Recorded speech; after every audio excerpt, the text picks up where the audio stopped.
हाँ तो बच्चों चलो यार अब देखते हैं वो यूक्लिड विभाजन एल्गोरिथम। पहला एक वीडियो है वो हमने यूट्यूब में डाल दिया था और उसमें हमने बताया था कि जो रियल नंबर होता है उसके कितने टाइप्स होते हैं और एक मतलब किस प्रकार से उसको तोड़ा जाता है, पूरा मतलब सब कुछ उसका जन्म पत्रिका उसकी उसमें हमने दे दी है और आप लोग देख लीजिएगा। तो एनसीईआरटी में जो फर्स्ट चैप्टर है मतलब है हाई स्कूल की बुक का मैथ का, तो उसमें एक थ्योरम दी हुई है यूक्लिड विभाजन एल्गोरिथम। तो इसको समझने का प्रयास करेंगे और तो कुछ नहीं। चलो देखते हैं। ये हमारी यूक्लिड विभाजन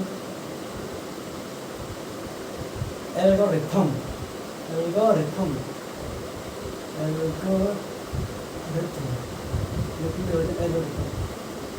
उसको समझने से पहले चलो थोड़ी सी कुछ और कर लेते हैं। हम 4 को भागना तो आप सबने सीख ही लिया होगा बहुत पहले से है। तो अगर हम 4 को देखो डिवाइड करते हैं मतलब 4 से डिवाइड करते हैं 15 को, तो 4 दिया 12, 3 बार जाएगा तो 3 बच जाएगा। और यदि हम मान लो 5 को डिवाइड करें किससे 22 से कर दें, मतलब 22 को 5 से कर देते हैं इसका 2 बच जाएगा देखो। और यदि हम 6 ले लें 6 बोलते 45 मतलब 50 बोलते 6 से, ये 45 भाई 5 लिखा हुआ यहाँ पर, तो 6 7 42, तो ये बच जाएगा हमारा 3। और इसमें बहुत सारे वो एग्जाम्पल है, हम देख सकते हैं। वैसे कुछ आपको समझाने का प्रयास कर रहा हूँ तो देखो समझा पाता हूँ कि नहीं। इसमें ले लेते हैं 38, ठीक है, तो 7 35 बच जाएगा हमारा 3। इतना तो जानते होंगे कि इसे बोलते हैं भाज्य। क्या बोलते हैं? भाज्य। और इसको बोलते हैं भाजक। क्या बोलते हैं? भाजक। इसे बोलते हैं भागफल। और भाग का मतलब ये मेहनत का है फल शेष फल, शेष फल, ठीक। तो यहाँ पर यदि अच्छा थोड़ी सी गौर से देखें तो हमें एक मतलब बेहतरीन सी चीज़ मतलब ये भाजक भागफल और शेषफल में एक अलग ही संबंध मतलब देखने को मिलता है। वैसे अगर आप लोग गौर से देखें, नहीं देखेंगे तो फिर मैं दिखा रहा हूँ, तो ऐसी बात नहीं। देखो मान लो कि 22 है, तो अगर 22 को हम ले लेंगे वैसे और इसका मल्टीप्लाई कर देंगे, यानी कि 5 × 4 और ऐड कर देंगे 2 को, तो शायद ये कितना हो जाएगा 5 जो पूरी, तो 22 यानी कि 22 हो गया। लेकिन इसका मतलब पता है क्या होगा, 22 है, 22 को बोलते हैं भाज्य, ठीक है। तो भाई ये लिख देंगे भाज्य इक्वल टू 5 हमारा भाजक है, इसको भाजक ही बोलते हैं।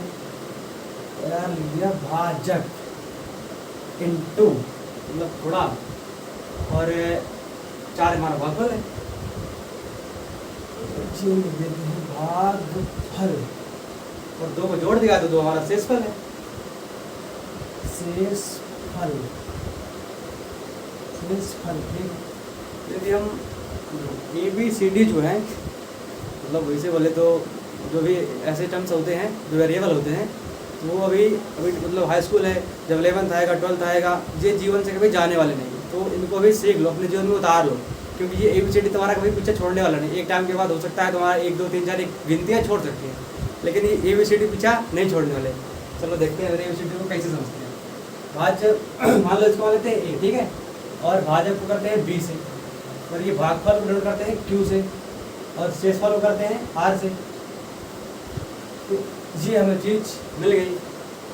और इसमें देखो एक इंटरेस्टिंग बात और ये भी है कि यहाँ पर देखो हमारा जो शेषफल है 3 बचा है। ये हमारा हो गया A, ये हो गया B, ये हो गया Q, और ये है R। इस तरह इसमें ये हमारा A और ये है B, ये है Q और ये है R। सब में हल वही है। थोड़ी अगर गौर से देखें ना तो मैं एक चीज़ और मिलती है इसमें। R जो हमारा है वो मतलब है 0 हो भी सकता है। कैसे हो सकता है 0? देखो अगर मैं मान लो 4 से 20 को डिवाइड करता हूँ तो ये 5 बार जाएगा और 20 आएगा तो 0, तो यानी कि R की वैल्यू हमारी 0 भी हो सकती है। और यहाँ पर देखो R की वैल्यू 3 है और यहाँ पर R की वैल्यू 2 है, और यहाँ पर भी सेम जैसे R की वैल्यू 3 है और R की वैल्यू 3 देखो यहाँ पर भी है। तो एक बात तो पक्की है कि R का मान निगेटिव नहीं हो सकता।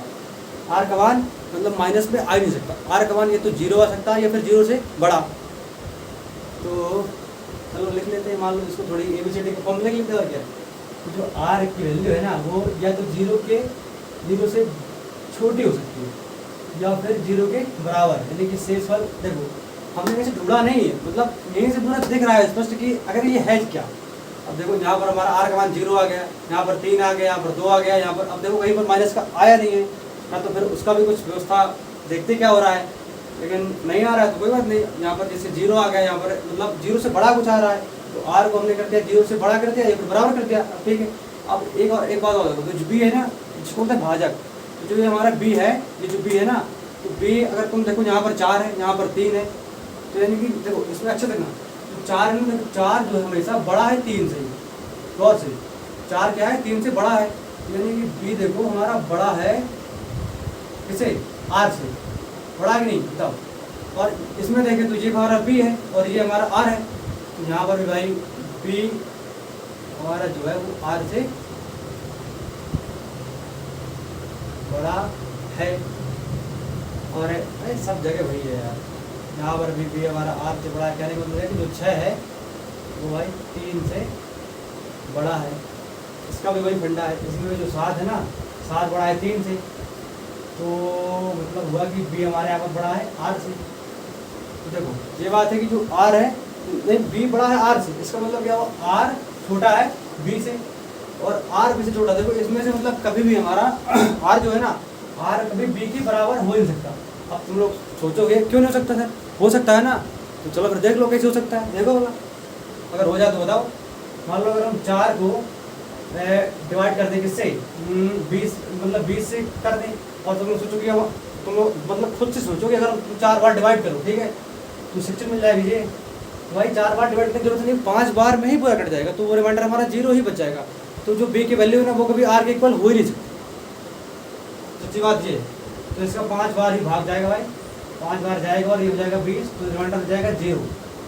तो आर हमारा देखो 0 से बड़ा हो सकता है, 0 के बराबर भी हो सकता है, लेकिन भाई अपनी लिमिट क्रॉस नहीं कर सकता, क्योंकि मतलब बी से हमेशा छोटा ही रहेगा, इसके कभी बराबर नहीं हो सकता।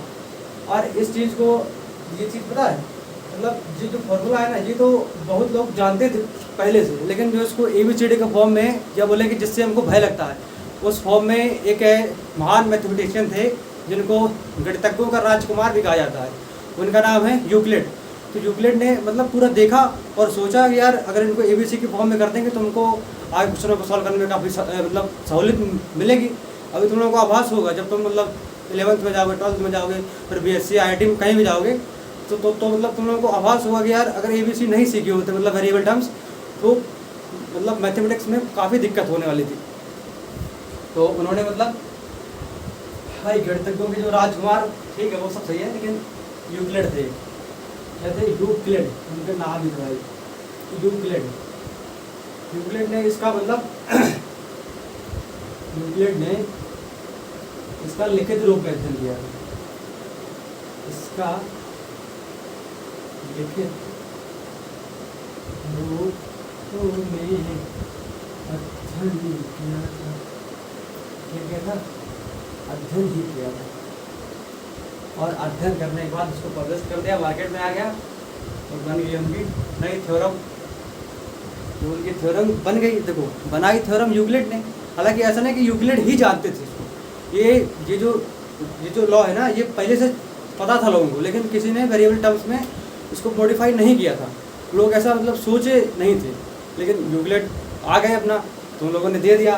तो जो ये मतलब पूरा थ्योरम बन गया ना, या फिर एल्गोरिथम जो भी बोलें तो ये बन गया, तो इसको नाम दे दिया गया यूक्लिड विभाजन एल्गोरिथम। इसको भाई क्या दे दिया गया नाम, इसको बोल दिया गया यूक्लिड विभाजन एल्गोरिथम,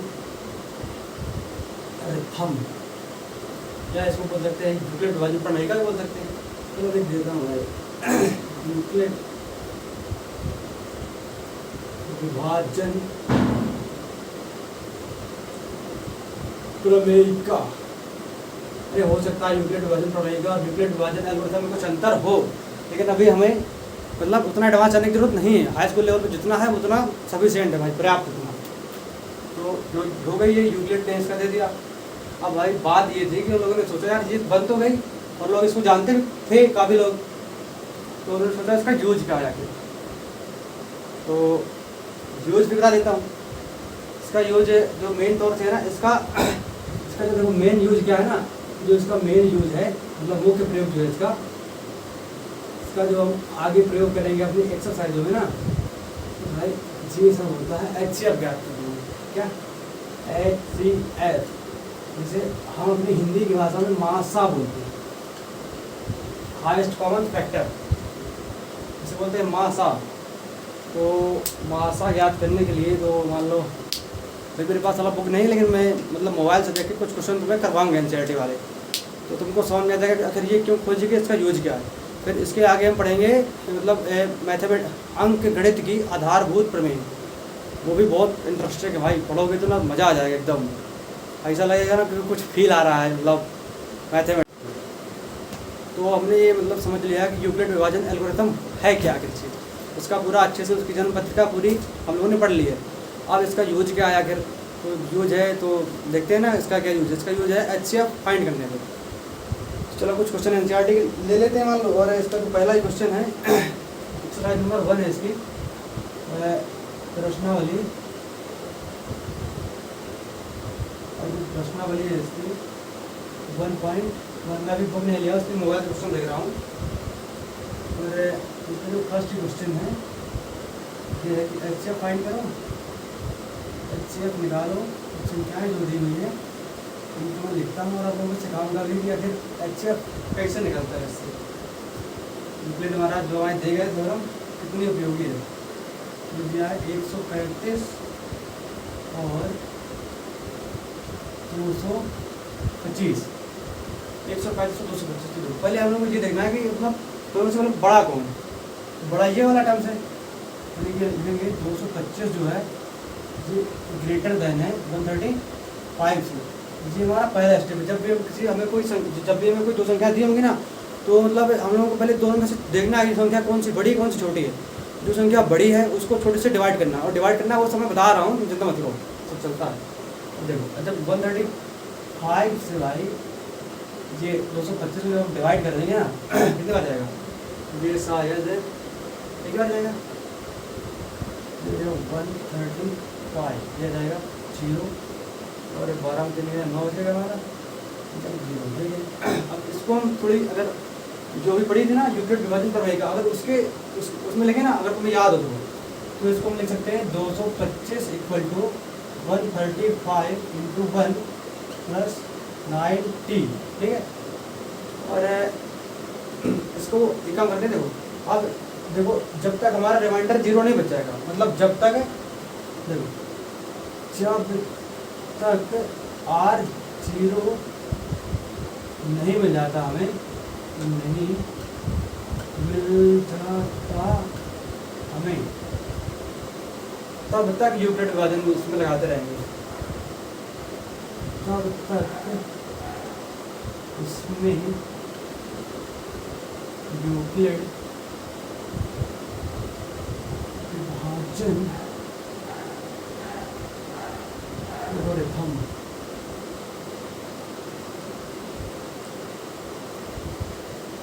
लगाते रहेंगे। और जहाँ पर हमें R इक्वल टू 0 मिल गया, तो हम कर रहे थे यही कर रहे थे, और ये क्वेश्चन मतलब देख रहे थे, तो मतलब R जब तक 0 नहीं होता, और 0 क्या, तो जिस टाइम हमारा R 0 हो गया उस टाइम पर जो B की वैल्यू होगी ना, B बोले तो भाजक, जो भाजक की वैल्यू होगी वही हमारा HCF कहलाएगा। तो यहाँ पर हमारा जो है 90 जब 0 के बराबर नहीं है, तो फिर 90 में और 135 में पुनः एल्गोरिथम लगा देंगे, है ना। तो मतलब 90 को फिर डिवाइड करेंगे, तो 90 से डिवाइड करेंगे 135 को, तो ये शायद 1 बार ही जाएगा, 90 आ गया भाई, 13 में 9 ये बच जाएगा। देखो यहाँ पर भी हमारा R का मान 0 नहीं आया, लेकिन उसको उसी फॉर्म में लिख रहे हैं। इसको लिख सकते हैं 135 इक्वल टू 90 इंटू 1 प्लस 45। यहाँ भी हमारा r 0 के बराबर नहीं, तो यहाँ पर हमारा मतलब HCF हमें प्राप्त नहीं होगा। और जो तो फिर इसके बाद फिर लगाएंगे हम, तो उसके बाद हम फिर मतलब फिर लगाएंगे। तो देखो इसमें और इसमें भी फिर लगाएंगे। 45 से डिवाइड करेंगे इसको 90 को, ठीक है, तो इससे दूर पड़ जाएगा, तो 90 रहेगा, जी हमारा रिमाइंडर 0 हो गया। अगर इसको हम ड्यूप्लेट वाइज एल्गोरिथम के फॉर्म में देखें ना, तो 90 इक्वल टू 45 इंटू 2 प्लस 0। देखो यहाँ पर हमारा r इक्वल टू कितना आ गया, 0 आ गया। यहाँ पर हमारा r इक्वल टू 0 आ गया, तो बनता था भाजक यानी कि b, ये होता हमारा a इक्वल होता है बी क्यू प्लस r, और जो b की वैल्यू होगी वही हमारा HCF होगा, हाईएस्ट कॉमन फैक्टर। यानी कि 45 एक ऐसी वैल्यू आ गई जो मतलब इसका और इसका दोनों का उच्चतम मतलब कॉमन वो है, फैक्टर है मतलब बी हो गया। और इसी तरह दूसरा क्वेश्चन, इसी तरह तीसरा क्वेश्चन, इसी तरह चौथा। हाँ, तो बच्चों हमारा पहला क्वेश्चन हो गया, एक्सरसाइज 1.1 का पहला क्वेश्चन हो गया। और अब दूसरा क्वेश्चन करेंगे। इसमें मेरी बुक है, मेरे पास बुक है नहीं, तो मैं इससे काम चलाना पड़ेगा। चलो फर्स्ट क्वेश्चन इसको नोट कर लो पूरा, और दूसरा देखते हैं।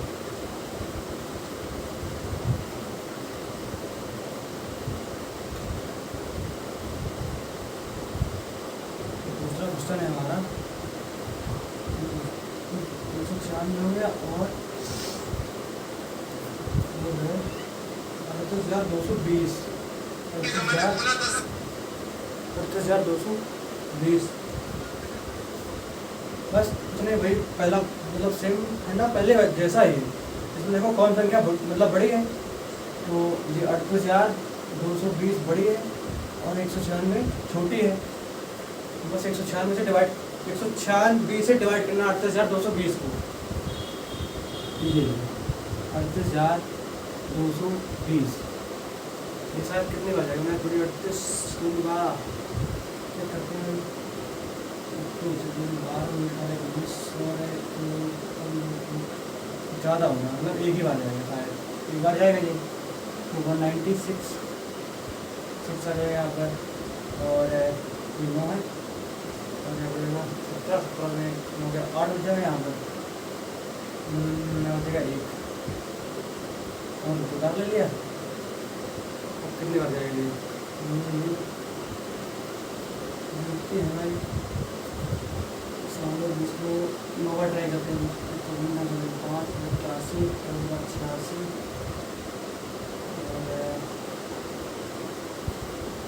86 86 8 और 9 8 1764 9 बार गया, और ये आ गया हमारा 1764, और 12 में 4 8 से गई, और यहाँ 15 में 6 गया 9, और ये क्रॉस हो गया पूरा, अच्छा 0 ले लिया अपना। अच्छे सब देखते हैं यार, 196 इंटू 5 कितना आ रहा है, 3 और 5 आ रहा है। तो 3 बार डिवाइड करेंगे तो हमारा आ रहा है हमारा 2 3 5 है, 5 और करेंगे तो हमारा है 280। तो देखो मैंने पहले ही बताया था कि जहाँ पर हमारा रिमाइंडर 0 बच जाए, वहीं पर जो b की वैल्यू होती है वही हमारा HCF होता है। तो जहाँ पर तुम देख सकते हो r हमारा 0, हालांकि मैं उस फॉर्म में इसको लिख के दिखा रहा हूँ, ऐसा कुछ नहीं। 38,220 इसको लिख सकते हैं इसको लिख सकते हैं 196 इंटू 195 एट 0। देखो ये हमारा a है, ये हमारा b है, ये हमारा q है, ये हमारा r है। मैंने स्टार्टिंग में ही बताया था कि जहाँ पर हमारे r की वैल्यू 0 मिल जाए, वहीं पर जो b यानी कि भाजक का जो मान होता है वही हमारा HCF होता है, और हमारा काम ही इस सेक्शन में हमें HCF ही फाइंड करना है। जहाँ पर हमें r इक्वल टू 0 मिल रहा है और b मिल रहा है 196, ठीक है। तो दिस इज और HCF हाईएस्ट कॉमन फैक्टर। तो तुम लोग लिख सकते हो इसे कि अतः 196 और 38,220 220 38,220 का HCF जो है ना, HCF है वो 196 है। अब 196 और 38,220 का HCF 196 है, लेकिन इसका यदि फिजिकल मतलब समझे ना तो HCF मतलब हाईएस्ट कॉमन फैक्टर, यानी कि ऐसा उच्चतम ऐसा गुणांक जिससे मतलब उससे ऊपर का कोई भी गुणांक ऐसा नहीं है जो दोनों को डिवाइड कर सके। लेकिन 196 ऐसा है जो दोनों से मतलब जो दोनों को डिवाइड कर सकता है, और इससे बड़ा कोई नहीं, इससे छोटे का पता नहीं, लेकिन ये हाईएस्ट कॉमन फैक्टर है। मतलब हाईएस्ट मतलब उच्चतम हाई, इससे ज़्यादा कोई बड़ा नहीं हो सकता, मतलब कि ऐसा कोई गुणांक नहीं हो सकता जो 196 और ये मतलब 38,220 दोनों को डिवाइड करे, वो केवल 196 ही है। तो हम लोग बोल सकते हैं कि 196 और 38,220 का जो HCF है वो 196 होगा। ठीक है, ये तो हो गया। दूसरा क्वेश्चन आप तो नोट कर सकते हो, नीचे सबका सेम फंडा है। अब इसको मिटा देकर देखते हैं तीसरा क्वेश्चन, इसका क्या हाल चाल है। चलो तीसरा क्वेश्चन है हमारा, तीसरा क्वेश्चन है 867 और 867 है और दिया हुआ है 255 दिया हुआ है। अब जब तो फिर वही बस चीज़ वही है यार, जिसमें देखो ना, इसमें उसमें से कौन बड़ा है, जैसे 867 बड़ा है, इससे 225 या 55 ही 255 से बड़ा है। बस यूक्लिड विभाजन प्रमेय का एक बहुत मतलब बहुत अच्छी से अच्छी बोले यार, हमें ऐसी चीज़ मिल गई ना कि किसी भी संख्या का मतलब दो संख्याओं का HCF फटाफट निकाल देंगे, कोई दिक्कत नहीं, बस डिवाइड करो। तो 255 से 867 को तो कितनी बार जाएगी, शायद तो ट्राई करते हैं। 255 इंटू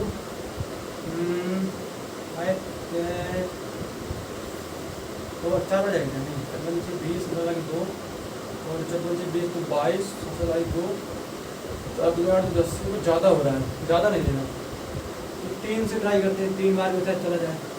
5 के 15 यहाँ से ले, 5 के 15 1 16 और 3 दूनी 6 7 755, 3 बार में आ रहा है, 3 बार में 765।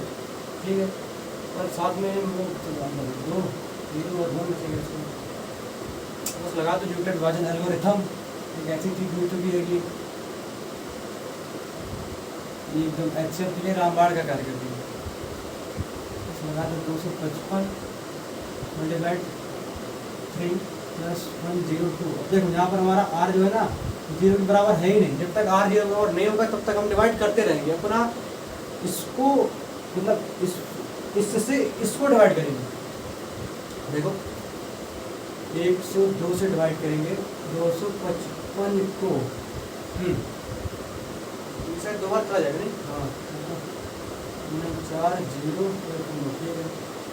1 5 0 इसको भी लिख देते हैं, उसी फॉर्मूले से इसको लेगा, वैसे इसको लिख देते हैं। जैसे 255 = 102 × 2 + 51 बस गए। यहाँ पर भी R = हमारा 0 नहीं है, लगता है मुझे और दौड़ाएगा, क्या दिक्कत दौड़ते हैं थोड़े से कम थोड़ी। अब 51 से 102 को डिवाइड करते हैं यार, 2 बार में पूरा 0 आ रहा है, इसको भी इसके फॉर्म में लिख देते हैं। 102 = 51 × 2 + 0 हो गया काम। यहाँ पर R = हमारा 0 आ गया। मैंने कई बार बताया, कई बार नहीं मतलब 2 बार से सेम क्वेश्चन ही है, तो बता चुका हूँ। A = होता है B × Q + R, जहाँ पर R = 0 और वहाँ पर हमारा जो B जो है ना वो HCF होता है। भाई कितनी बार बताऊँ, अगर फिर भी भूल रहा है तो फिर पता नहीं रटना और क्या करेंगे।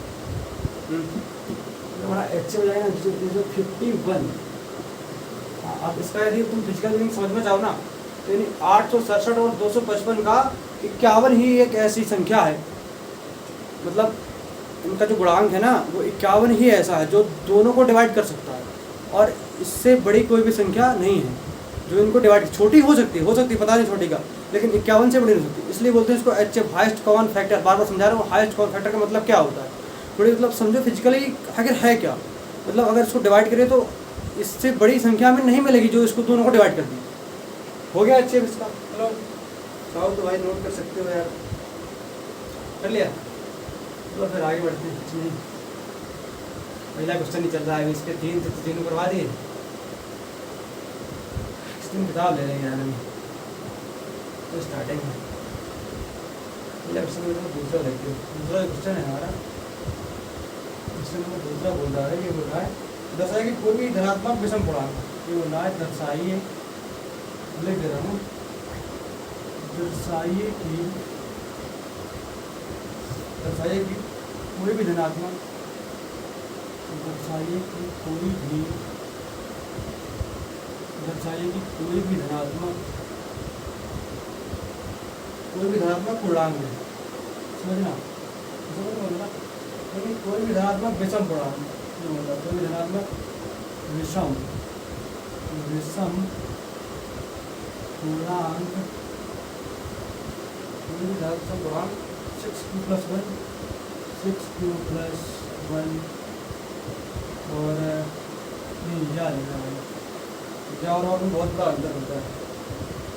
क्या कहे तो तीनों में से कोई नहीं हो सकता, दो में से कोई नहीं, लेकिन अगर और कह रहा भाई तीनों को लेना पड़ता है। तो या जो है 6q+3 हो गया, या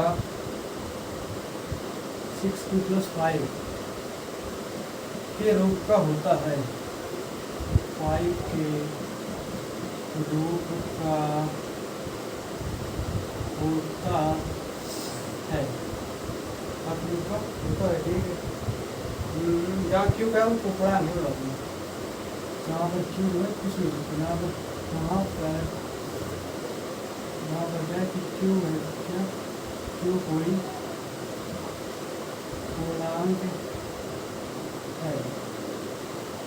ठीक है कोई पूर्णांक। और मैंने मतलब पहले ही एक लेक्चर है, लेक्चर नंबर 1 में ही बता दिया था कि ये पूर्णांक संख्या अगर होती क्या है, क्योंकि तो मतलब मुझे पता था कि भाई जो आगे है ना, तो आगे पूर्णांक संख्याएं, पूर्ण संख्याएं और प्राकृतिक संख्या ये सब तुम्हारा दिमाग खराब करेंगे, लेकिन इसलिए मैंने उसको पहले बता दिया था।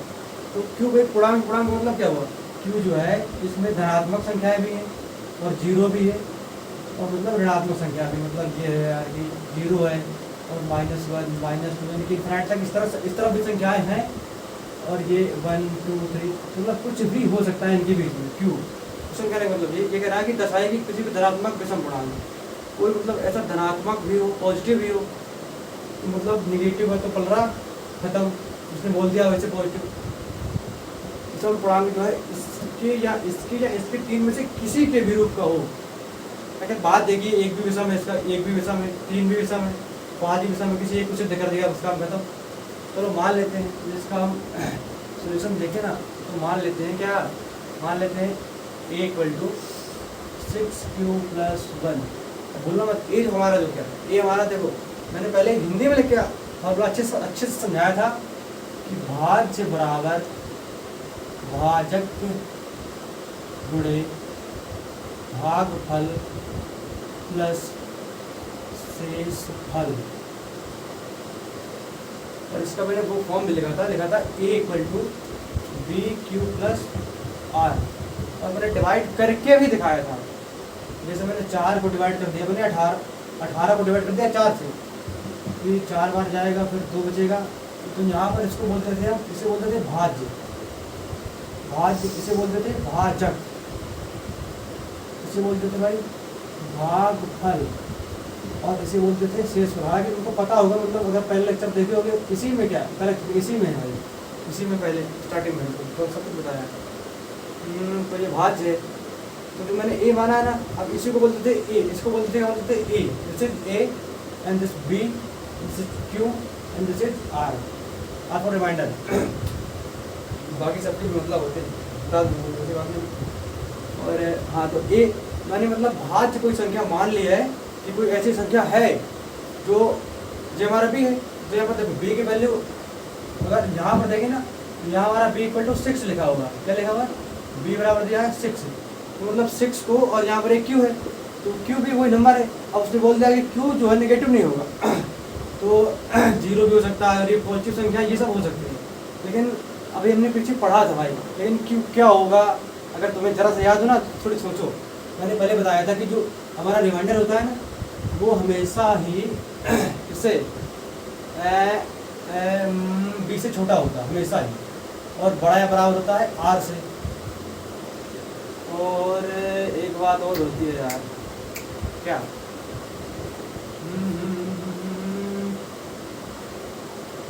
क्या क्या क्या, अरे ढाल जो भी वो हमारा वो काम है वो करते हैं, वो तो ज़्यादा डीप में जाएंगे तो फिर लंबा टाइम हो जाएगा।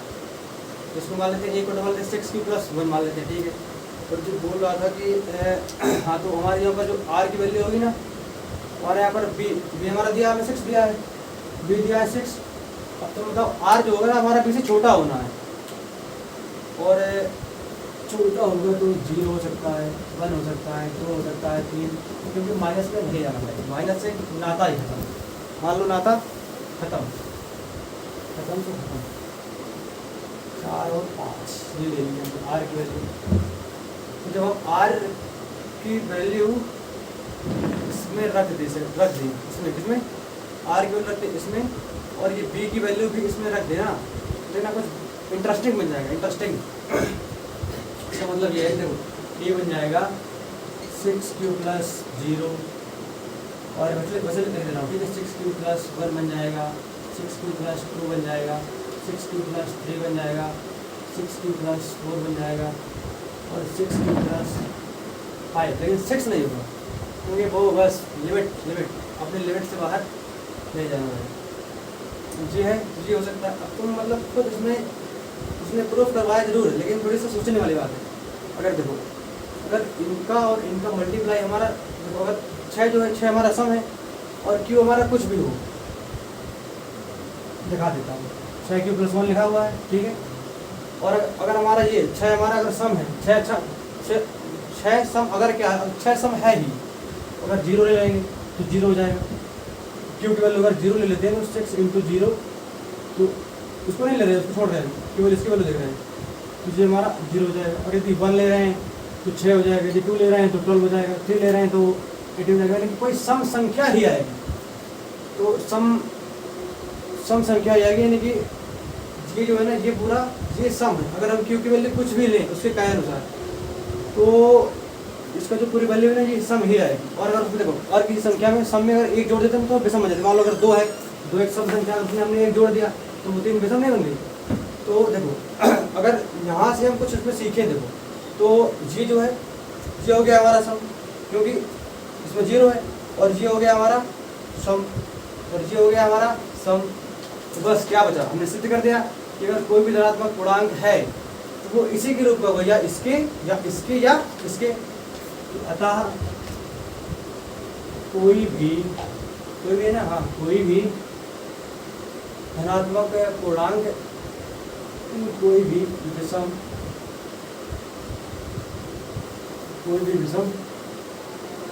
धनात्मक पूर्णांक,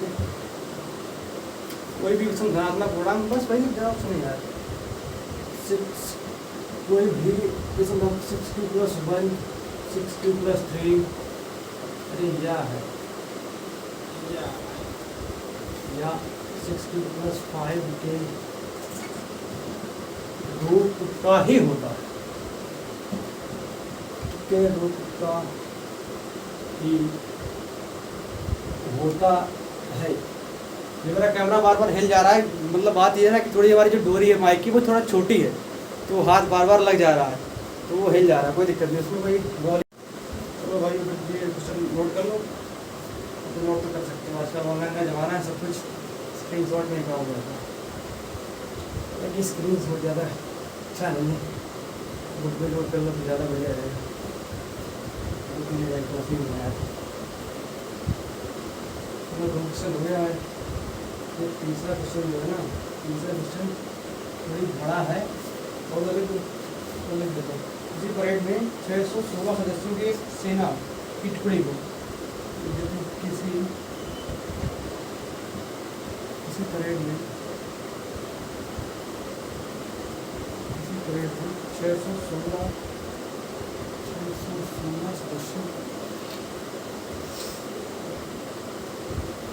सदस्यों की एक सेना, सदस्यों वाली अगर की एक बात ये थी, वाली एक सेना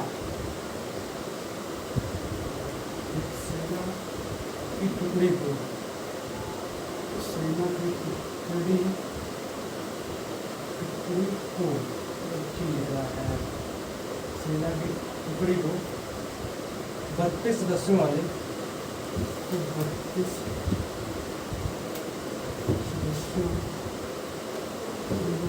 सदस्यों वाले एक आर्मी बैंड के साथ मार्च करना है।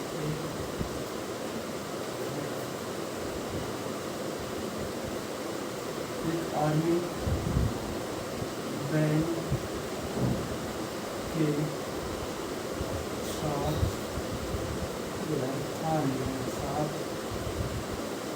मार्च करना,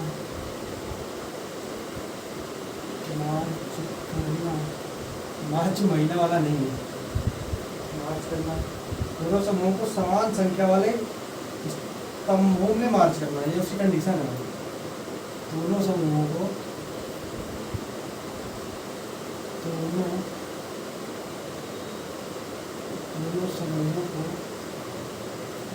समान संख्या वाले, अरे कुछ में बहुत टाइम लग रहा है, समान संख्या वाले स्तंभों में मार्च करना, स्तंभों में मार्च करना है। मतलब समान संख्या वाले स्तंभों में मार्च करना है, और उन स्तंभों की अधिकतम संख्या क्या है, ये this is main point of this question. उन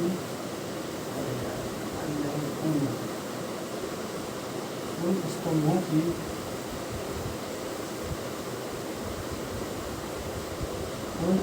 की अधिकतम संख्या क्या है, उन स्तंभों की अधिकतम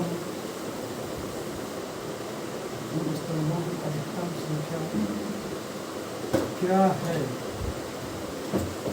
मेन पॉइंट ये है, जो समझ गया वो कर हो जाएगा पक्का, जिसमें भी मार्च कर सकते हैं,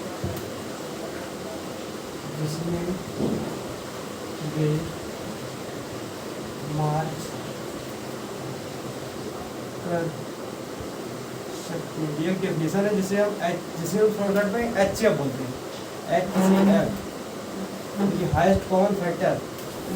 अबे कॉमन तो है ही, तो कॉमन यहाँ पर बोला समान करना है, और हाईएस्ट बोला है कि मैक्सिमम करना, मतलब अधिकतम, और फैक्टर मतलब गुणांक यानी कि संख्या।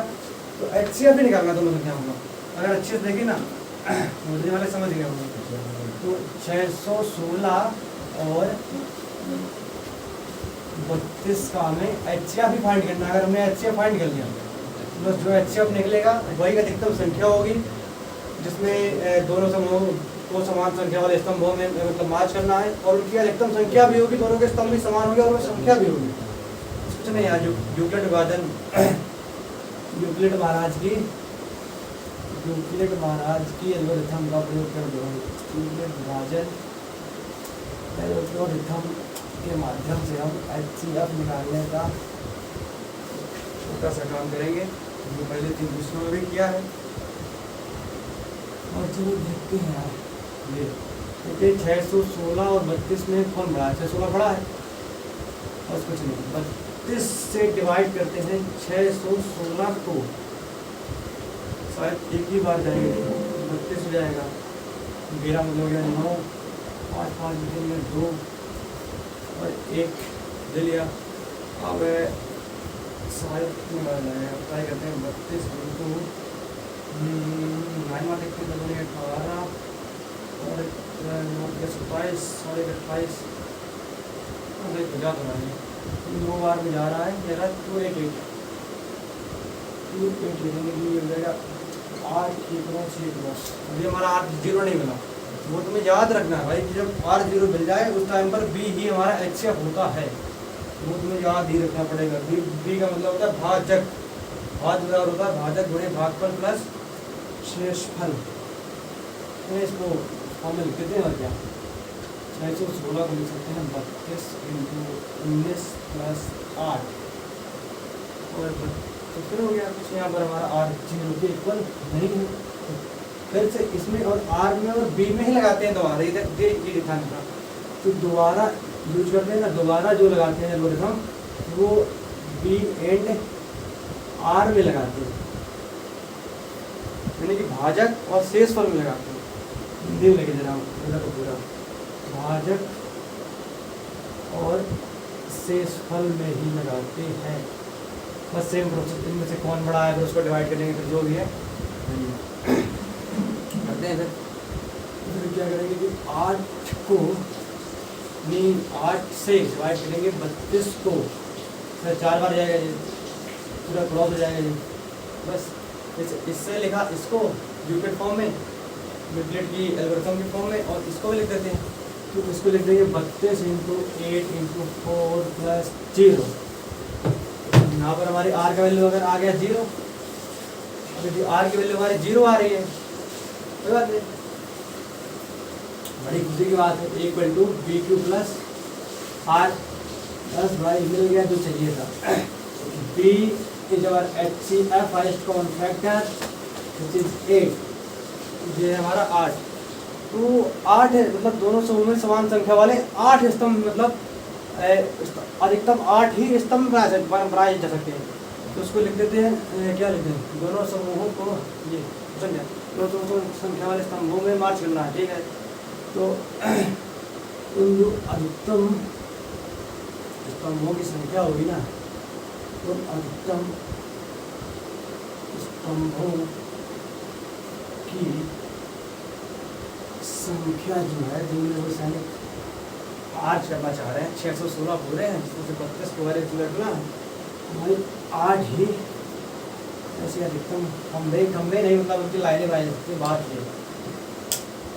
चलो फिर ठीक है भाई, अब कोई अगला लेक्चर आएगा, रात हो चुकी है, और अगले लेक्चर में फिर दिखाएंगे।